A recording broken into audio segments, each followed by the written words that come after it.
Hi, girls. I think I have something in my teeth. I'm so sorry.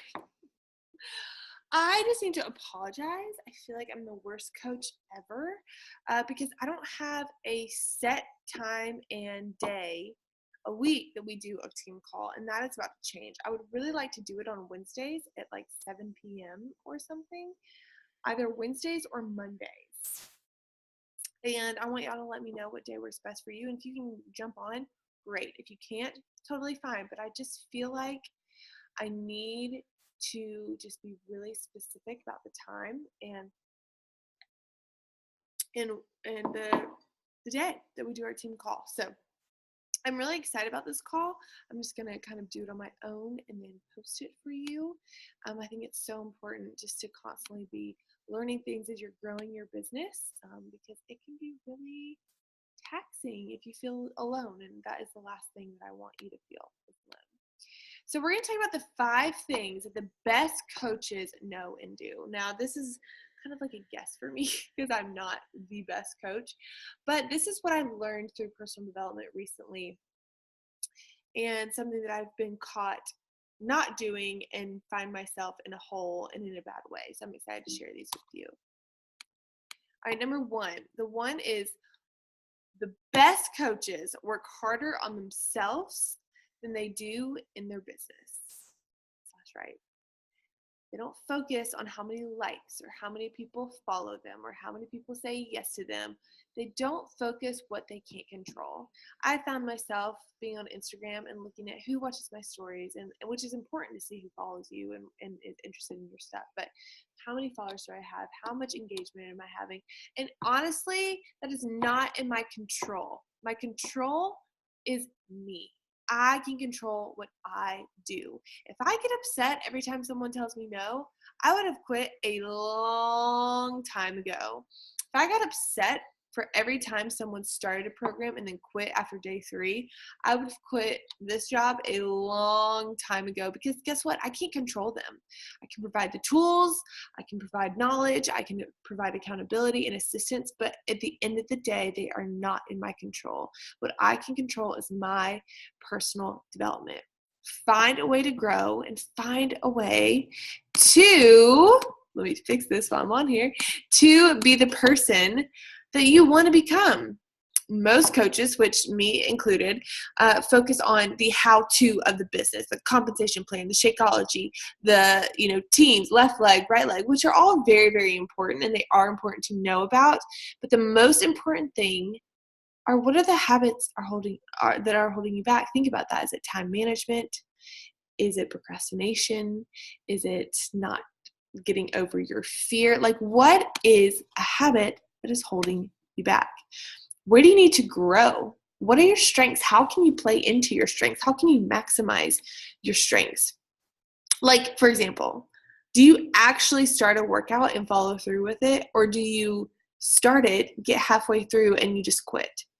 That is not a beach body problem. That is not a workout problem. That is a that is a mental mindset and heart problem on your end. And that might be something you need to work on. Do you do the workout and not follow the nutrition plan? That's a discipline problem. Do you just skip things here and there and don't push all the way through? Again, that's another discipline problem. Would you want you as a challenger or as a coach? I know at one point in my life, I would not want me as a challenger or me as a coach. I've had to really, really learn. Still learning. I still don't know.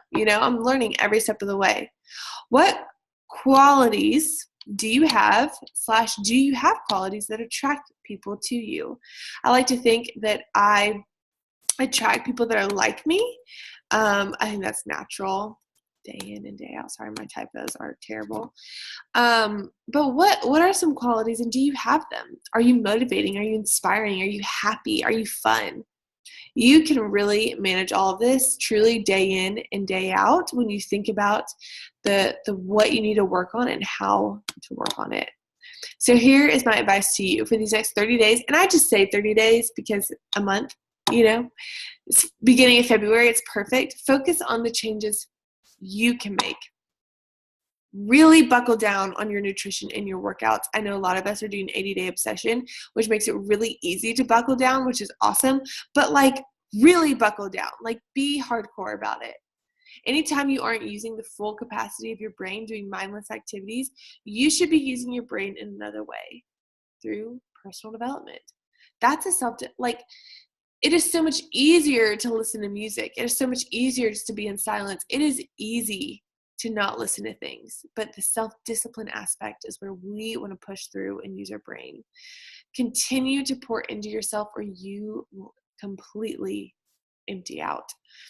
I find myself, I'm on YouTube a lot, just researching and content, and I upload to YouTube for to be able to share these videos for you guys. And YouTube obviously knows what I watch, and so they populate things. And there's a lot of Beachbody videos that pop up, like why Beachbody I quit, or why it doesn't work, or why Shakeology is bad, like all the bad things. And it's like super tempting for me to watch that, because part of me is like, what is it? What even is that? But guys, if I put that in my brain, if I even dabble in that, I'm going to lose belief. And I'm going to not put that into my heart, and I'm not going to pour that into me. I am going to focus on what I can control, the things that I can do in my business to grow my business and to push through. So just be really mindful about what you are kind of putting into your brain, because that affects you a lot. The second thing people do or top coaches do is they build trust and credibility through consistency. Guys, my business has blown up since I've been so consistent on my Instagram stories. I just started using an application, and I ask how people have found me or are interested. 100% so far have said Instagram stories. 100%. And I think I have like 50 people who've applied, and literally 100% is Instagram stories. And that's just from being consistent and showing the consistency. And you can see the progress in my body for sure. Like in my upper body, I think you can see my face thinning. You can see the consistency and how it's paying off. And people notice that. They invest in you when they see that you're investing in yourself, and people want to see results. Okay. That's why I love to post progress pictures. I still am super weird about posting them about myself. I don't know why that is. I think, I have a group of high school girls, and I'm always trying to tell them to like stop posting pictures in their bathing suits, like stop being so out there, with yourself. I'm always preaching that. And it's different being in your bathing suit than like in your bathing suit, if you know what I mean. I just want them to be modest, and I only promote to women, but at the same time, anybody can look at my Instagram, and I just want to be careful, so I think I will get over that at some point, since it is, and I post to my private Facebook community, and some people like don't care about that at all. And honestly, when I look at progress pictures, I don't even think twice about it, because I know I'm looking at the progress. But I know that other people, like creepy men that are following me on Instagram, which I need to go through and block, are looking, and that just weirds me out for some reason. But I do like to post of other people and just make it confidential and not show their face. And I always ask before I post, just to make sure that they are cool with it. But I do think progress is so important. People want to see results. So before and after pictures, and through consistency, this is how you show your results. And I think that people see my results just me being in my workout clothes. My arms have really defined lately, and I've gotten a lot of like Instagram messages from that. And so people are seeing results in me. It might just not be through like a bathing suit picture, if that makes sense. I don't know. I'm figuring it out, girls. I'm figuring it out. Know who you're speaking to. So you can't just speak to everyone. You're not speaking to moms and college graduates and single girls and married girls. No, you have to speak to someone that's going to connect with you.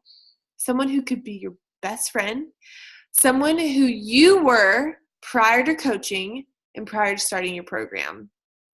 Things that held you back or that was a distraction to her. So think about the you before you started all of this. Like for me, I was almost boastful about my eating. Like I felt like I knew everything, and I felt like I had it all figured out and I didn't need anybody's help.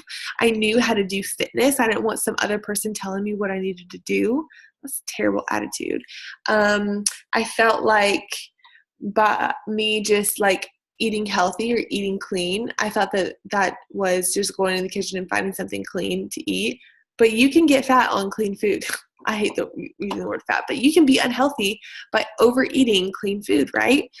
I was stuck in a full-time job that I liked, but was not my passion. I was kind of under someone else's hours. That I can't even tell you what I felt since being a coach and being able to kind of go on my own, and just the freedom that I have gotten from that. I'm making, a little more money than I made in my last job, so I'm gaining a little bit more financial freedom. I'm hoping to gain even more than that. I mean, there are so many things that I could post to the girl before coaching and before Beachbody. So post as if you're writing to the old Macy or the old whoever. Someone that may know that she is more in her, but doesn't necessarily know how to use it. Someone who feels lost in the shuffle, maybe doesn't have a purpose in life or feels they don't have a purpose. They feel sad. They feel lonely. They feel inadequate. They feel unhealthy. They feel lethargic. They feel overweight. They feel like their husband doesn't love them. They feel like their husband thinks they're overweight. They don't look like their clothes. They don't look cute. And they're like, there's so many things that you can pinpoint and make somebody be like, oh, yeah, that speaks to me. I get that. This is going to help them feel connected to you. The fourth one is that you speak to people on Instagram as if they are your bestie. Talk in the lingo as if you were talking to a friend. You may think you have to speak a certain way or a certain grammatical way, but you don't. You want your post to sound like you. I've had people message me and they're like, hey girl, just so you know, you have a grammatical error. Like this comment isn't supposed to be there. And I'm like, hey, I don't really care about that. I just want to get clients, okay? I don't care about my grammatical errors because that's who I am. I have terrible grammar. It's just, I don't know. I just don't think that way. My fingers move faster than my brain. Read out your posts and your messages and ask if it's something that you would actually say to someone. That makes a huge difference. And if it's not, change it and make it authentic. You are social on social media, but you want to connect as a real and a genuine human. And that's where Instagram stories comes in. That's what makes you a real human to people. The fifth one is to take leaps of faith in this business and know that we all have your back. We're all in different levels of our business. We have some as hobby coaches, some as discount coaches, some as working towards a full-time business, and we're all in different levels.